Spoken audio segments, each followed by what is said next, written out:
Hey, it's Dave Franecki here. I'm with Capstone Capital USA. We buy and sell notes around the country. I'm the fund manager. Today, we're going to be talking about due diligence, how that works, and the 6 factors that are involved in the due diligence.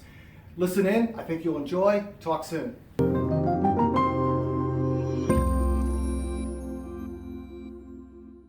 I'd like to share with you something that I found as a seasoned note buyer that's really been effective for me. And I learned this from one of the best in the business, Eddie Speed. So what we're going to talk about today is due diligence. What are the 6 factors that impact the note's value? It's kind of like a puzzle. You have the payer on the left corner. You have the collateral, that being the house and all the variables attached to the house. You got the equity, how much equity is in the house, the terms of the note, the pay history, really important, and the paperwork. And if that's messed up, you can always fix it up for the most part. But those 6 factors make up the whole due diligence. So let's look at the first piece of this, the payer. And the question is, does the borrower have the ability to pay? What's their debt to income? If they can't pay, they can't pay. So it's really important to look at that. Life does change, but you've got to have a really strong foundation. Because if they can't pay, then what are you investing in? If you're creating a note, it's the same thing. If you're selling a note, the note buyer is going to take a look at that and see exactly what's going on with that pay history, with the payor. Credit scores. Now, credit scores are a track record. They're an indicative measurement of what's happening. Now, if the payer's been in the house for several years, they become less and less important. But in the credit history, if, say, the people are behind their cell phone bill or things like that, they got something going on in their life, and maybe that's not such a good risk. Is a homeowner occupied? And the reason why I say that, why is that so important? If somebody's living in a home, they're more apt to stay there and not walk. If they're an investor, they really don't have any real reason to come or go other than credit or lose a little bit of money. They'll go. So owner-occupied, as part of being the payer, is the best. And also, if you look at the occupant, if they had to move, what would the rent be? So if they're paying $500 a month, all in, principal, interest, taxes, and insurance, and things get soft in their financial life, and they have to move, well, what are the rents in the area? What would that home rent for in that area? If it rents for more than what they're currently paying, they're going to stay. So we look at that as a real strong factor. And we look at Rentometer to see what those values might be. The second piece in this due diligence puzzle, if you will, is what's the value of the property? If the payer walked, do you feel comfortable owning it?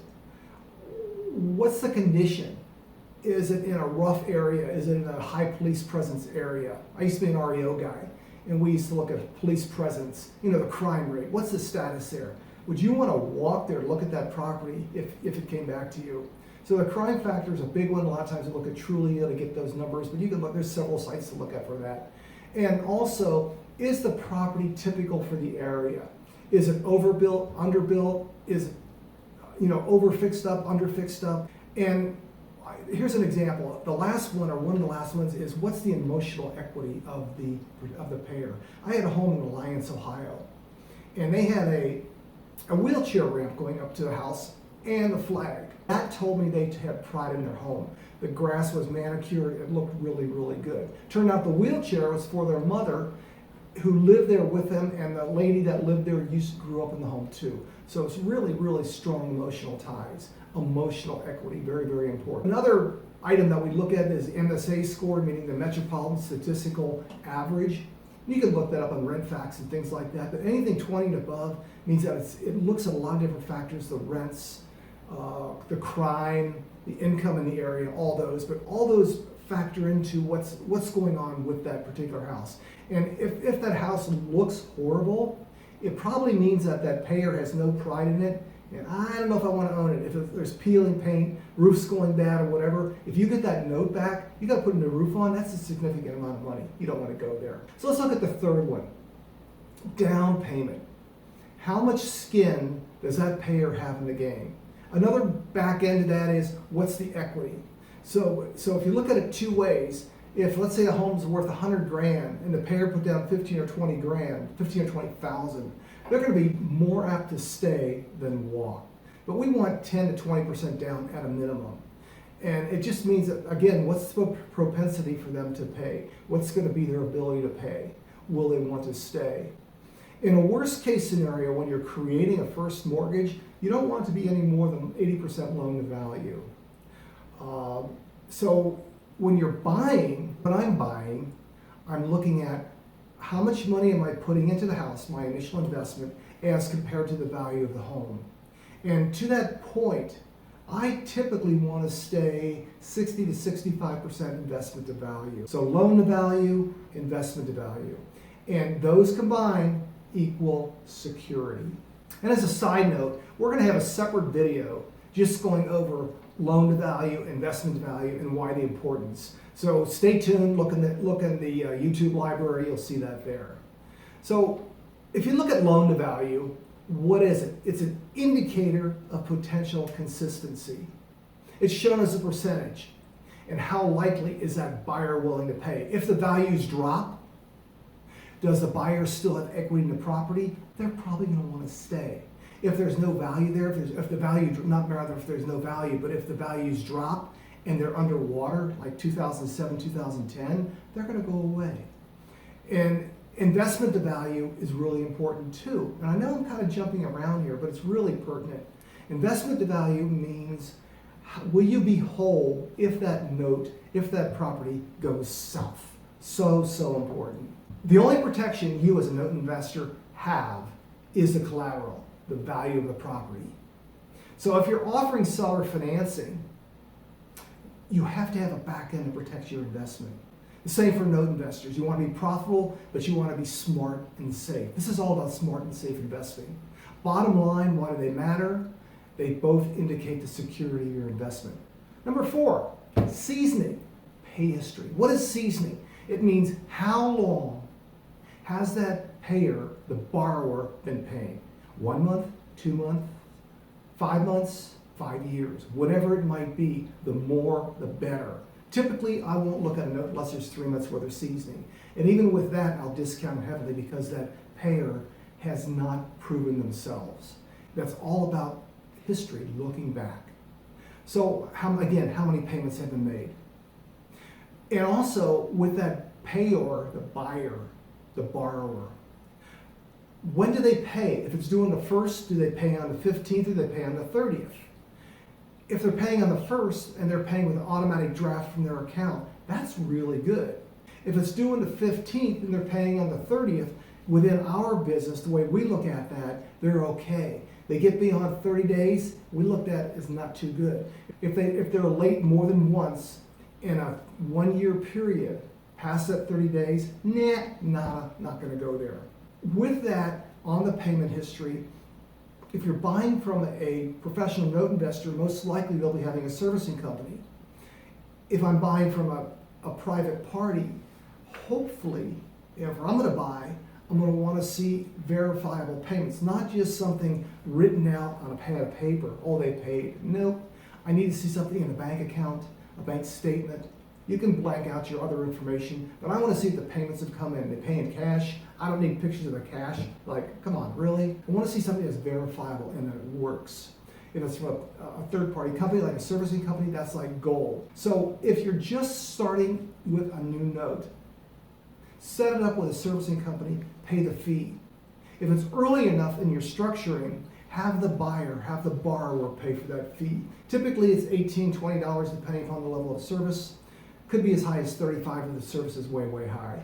So verifiable payments, another real benefit for you, the lender, is that it significantly increases that note's value if you're choosing to sell it. And for the buyer, they're set up where their credit's reported, and if they choose to refi out of it, they've got a really strong track record that goes with that.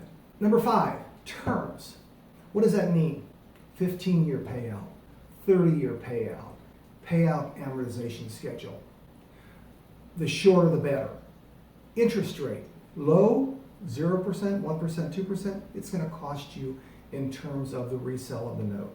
The higher the interest, the better it is for the note resale. Loan amount, that's relatively open. A note buyer is going to want a certain return, but again, that's not a big amount. The higher price, or the larger sum, the jumbo loans are harder to sell. The lower, the better. The lower the value. The unpaid balance, you're going to want to be able to verify exactly what that is, just like your borrower wants to know exactly what their unpaid balance is. A balloon, they're okay. Actually, they're good. But because of the Dodd-Frank Act, you can't have a balloon the first 7 years. So after that, it's good. It shortens up the window. But with that balloon, you want to make sure that that borrower has the ability to pay that off. And if not, then you need to be prepared as a note buyer to renegotiate that loan because of the balloon and give that note payer a grace period. But remember, as you go along through all this stuff here, everybody says, well, what's my yield? And I'll be mentioning this in several of the videos. My friend Tom Henderson I'm going to give him credit for this quote, that yield is not realized until the note is paid off. So with the terms, the sooner the payoff, the better the yield. Number 6, in the 6 different pieces of due diligence, you have to check the collateral package. If you're a note seller, what I'm going to do is make sure there's a clear chain of title. So if you bought the house and you sold the house and you did seller financing, is that paperwork clear and concise? If I'm buying a note from another seller and it's been bought or sold several times, I'm going to make sure that those assignments were clear. I'm going to look at the note, the deed of trust, and the mortgage. I recently bought a note in Fort Worth, Texas. And this file it had a lot to be desired. There were a lot of transitions, but there was a contract for deed, there was a deed of trust, none of them were recorded. So what we did, we cleaned it up. To that point, we had a notary meet with the buyer of the home. We deeded the home to him. Put it in, we canceled all the other documents, even though they weren't recorded.